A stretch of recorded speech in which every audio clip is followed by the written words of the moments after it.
बाबा कमलेश्वर बाबा धवलेश्वर एठार उभय अच्छा कारण आम अच्छा कमलांगे कमलांगे हूँ माघ सप्तमी मेला प्रथम आम जाकि आग मंदिर को दर्शन करदे देखुए मंदिर टी बोईत आकार रही केते सुंदर मंदिर पाखे आपण को हनुमान मंदिर शनि ठाकुर मंदिर जगन्नाथ मंदिर और अन्य देवादेवी मंदिर देखा मिले से मुझे बुलायापी आपण को बुलाइपी माघ सप्तमी मेला को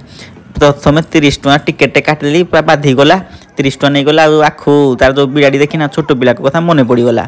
ये गोटे दुकान अच्छी माने आप रील करेंगे ब्लॉग करेंगे सब प्रकार उपक्रम एठार मिलूँ आपण मैंने आसिले किनीपारे देखुए केते सारा दुकान अच्छी भिड़ टी कम अच्छी कौन पाई ना आज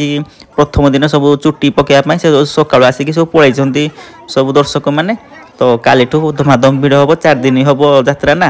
तो आपण घर झील बाहागर होगापी अच्छी जब भावुं कौन जिनस किणे बोली ये पलि आसतु एठू जेड सब जिनस मिल पुणी बहुत कम पैसा तो बहुत लोक आसती माने झील को सब यौतुक सब जिनस दिखती से किणिकी नियंती तो आमर पुणी फ्लावर डेकोरेशन आम निजर थिला आम सजाई देजु केमती कमेंट कर निश्चय जनइबे आ दोली तो सब सेटिंग होची कालटू धमाधम लगे बेलून ना कि यात्रा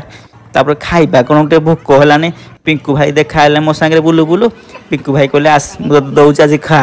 तो पिंकू भाई देले आम मिसिकी गरम गरम खाईदेलु आपण केबे देखिया पई आसीबे कमेंट करके जणांतु मु भी जीबी मिसिकी देखिबा।